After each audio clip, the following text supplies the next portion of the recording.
রনি ভাই, আপনার কি ওই যে আমগো গ্রামে ফুলির মার কথা মনে আছে? ফুলির মার কথা মনে থাকবে না কা পাগলি মহিলা, কত সুন্দর করে খটখট করে হাসতো, আর দেখা হইলে বলতো মজা খাবি, পোল্ডার ভিতর দিয়া শুকনো গোবর বাইর করিয়ে দিত। কি আশ্চর্য ঘটনা! এটা কি? মজা খাবি? এগুলো কি শুকনা গোবর? কি কও? এগুলো তুমি কি কি করো? শুকনা গোবর তো তুই খা, টেস্ট কর, মজা আছে কইলাম, নে খা। লাইলা, তুমি এভাবে করতে আসো, তোমার কি হয়েছে? আমার তো কিছু হয় নাই, ওইসে তোর তোর পেটে কিরমি হইছে, এটা যদি খাস সব ভালো হয়ে যাব। নে খা। আসসালামু আলাইকুম। তাইলে ম্যাডাম আমি যাই। এই খাড়া, এই জায়গা থেকে এক পাও তুই নড়বি না। তোর কত বড় সাহস, তুই এই বকুলের ঘরে বিদেশিরে ঢুকাই দিছস? তুই এই গোবর হান খাবি, তারপর এই জায়গা থেকে নড়বি। নে খা। লাইলা, তুমি তো ঠান্ডাও না, আগের চাইতে আরো বেশি হট হয়ে রয়েছো। তুমি এত হট কেন?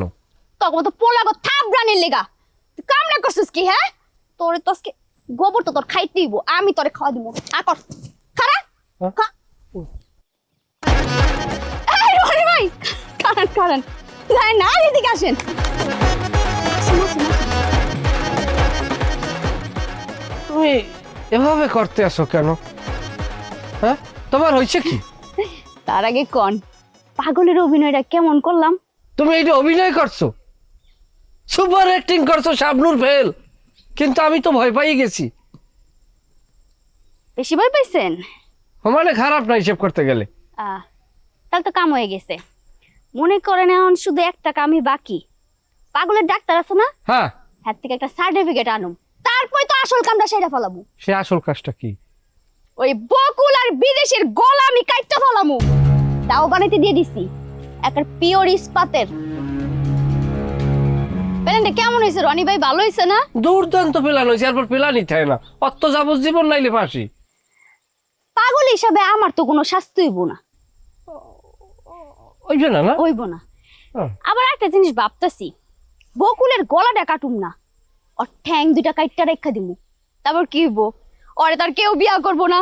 না। সারা জীবন বকুল রে আমি নিজে ইনকাম করে খাওয়ামু, ভালো হইব না?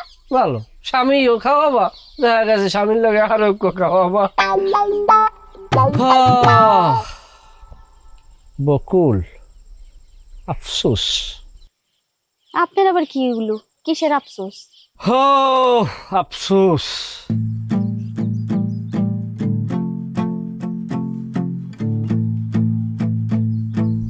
আরে আমি আপনার চোখে তো পানি আসে নাই, কি মুছতাছেন? পানি আয় নাই? না।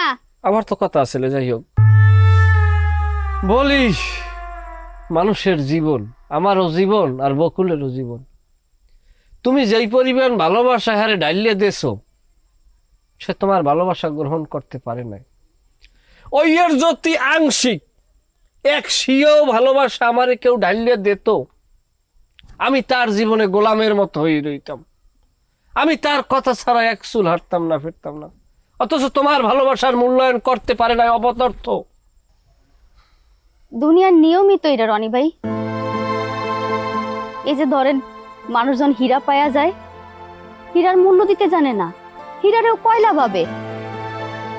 আর যদি না পায়, কয়লারে হীরা মনে করে।